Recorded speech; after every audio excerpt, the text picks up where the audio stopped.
Je passe maintenant la parole au groupe pour les questions orales. J'ai une question orale du groupe Front National concernant la contractualisation financière proposée par l'État. Et Monsieur Gauchmann. Oui, merci Madame la Présidente. La loi de programmation des finances publiques 2018 instaure une contractualisation des relations financières entre l'État et les collectivités territoriales, dont les dépenses de fonctionnement dépassent les 60 millions d'euros, ce qui est notre cas. Cette contractualisation financière est une conséquence de l'application de la fameuse règle dite des 3%, reprise et imposée par l'article 3 du traité sur la stabilité, la coordination et la gouvernance au sein de l'Union économique et monétaire, lequel fut signé à Bruxelles le 2 mars 2012. Il semble que toutes les régions sont appelées à signer ce pacte avant le 30 juin avec le préfet de région.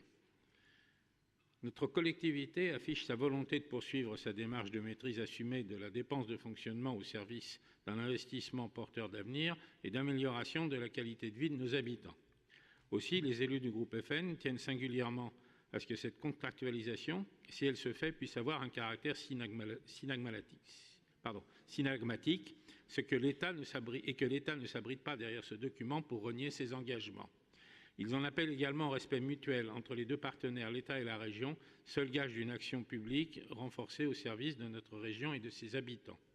Notre région s'inscrira-t-elle dans la contractualisation financière proposée par l'État? Et si oui, quelle garantie la région peut-elle apporter quant au respect mutuel des clauses de ce contrat entre l'État et notre collectivité? Merci Madame la Présidente. Bien.